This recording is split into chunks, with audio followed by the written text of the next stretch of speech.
अगर आप छोटी छोटी बातों से आसानी से परेशान हो जाते हैं, अगर किसी का एक शब्द आपके दिमाग में देर तक गूंजता रहता है, अगर आलोचना या असफलता आपको कमज़ोर महसूस कराती है, तो यह ऑडियो बुक आपको सही मार्ग दिखाएगी। इन समस्याओं पर काबू पाने का तरीका बताएगी। सबसे बड़ा सवाल यह नहीं है कि इन सब चीज़ों से कैसे बचें।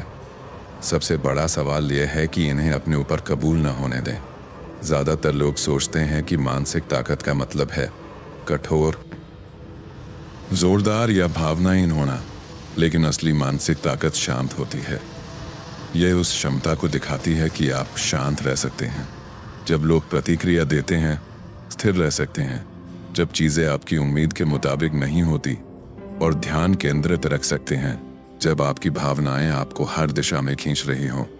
भावनाओं को महसूस करना और नियंत्रण खोना दो अलग बातें हैं।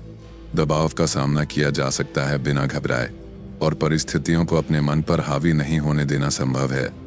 धीरे सुने, इसे अपने भीतर बस जाने दें। यह दुनिया को बदलने के बारे में नहीं है, यह आपके अंदर की ताकत को मजबूत करने के बारे में है। जीवन की छोटी छोटी घटनाएं कभी कभी अत्यधिक प्रभाव डालती हैं। एक शब्द, एक आलोचना या एक असफलता लंबे समय तक मन पर हावी हो सकती है। बातें इसलिए बढ़ती है क्योंकि हम भावनाओं का अनुसरण बिना सोचे कर देते हैं। ध्यान भटकना इसलिए आसान होता है क्योंकि दिमाग असुविधा से बचने के लिए तुरंत आराम ढूंढता है। दबाव भारी इसलिए लगता है क्योंकि हमने प्रशिक्षित नहीं किया कि असुविधा महसूस करते हुए भी शांत कैसे रहें। भावनाएं प्राकृतिक हैं, लेकिन उनका पालन करना वैकल्पिक है। कितनी ऊर्जा दूसरों को समझाने, पसंद किए जाने या स्वीकार किए जाने की कोशिश में बर्बाद होती है। इसके बजाय आंतरिक मानक बनाना महत्वपूर्ण है। प्रयास, अनुशासन और निरंतरता के आधार पर सफलता मापे। रोजाना उपस्थिति दर्ज करना है, चाहे दिन कितना भी साधारण या कठिन हो। आत्मसम्मान को बढ़ाता है, जो किसी की सराहना पर निर्भर नहीं करता। अनुशासन अब तीव्रता नहीं बल्कि शांत दोहराव के रूप में दिखाई देता है। वास्तविक मानसिक मजबूती साधारण क्षणों में बनती है। कम प्रेरणा होने पर काम करना, असफलता के बाद जारी रहना, और ध्यान भटकने के बाद फिर से केंद्रित होना। असफलताएं अनिवार्य है और भावनात्मक महसूस करना सामान्य है।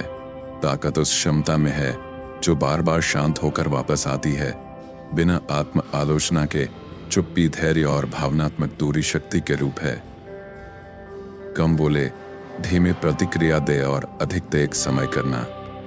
ये बदलाव जीवन को बदल देता है।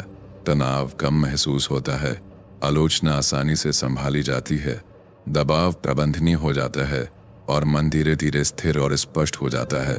मानसिक अधिकता एक पल में नहीं आती, बल्कि इसे दैनिक अभ्यास और शांत प्रतिक्रिया के माध्यम से धीरे धीरे बनाया जाता है। निष्कर्ष, अब आप समझ चुके हैं कि मानसिक ताकत का मतलब भावनाओं को अपने कार्यों को नियंत्रित न करने देना है। जीवन अभी भी चुनौतीपूर्ण होगा, लोग असावधान बोलेंगे और योजनाएं विफल होंगी, लेकिन अब विकल्प आपके हाथ में है।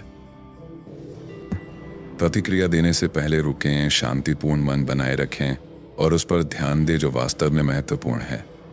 शांति कमजोरी नहीं, मौन आत्मसमर्पण नहीं, अनुशासन लगातार कार्रवाई है।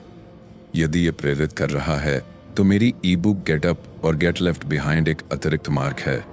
ये उन लोगों के लिए है जो निर्णायक कदम उठाने, अलिस्से को तोड़ने और आदतें विकसित करने के लिए तैयार हैं जो उन्हें दूसरों से आगे रखें।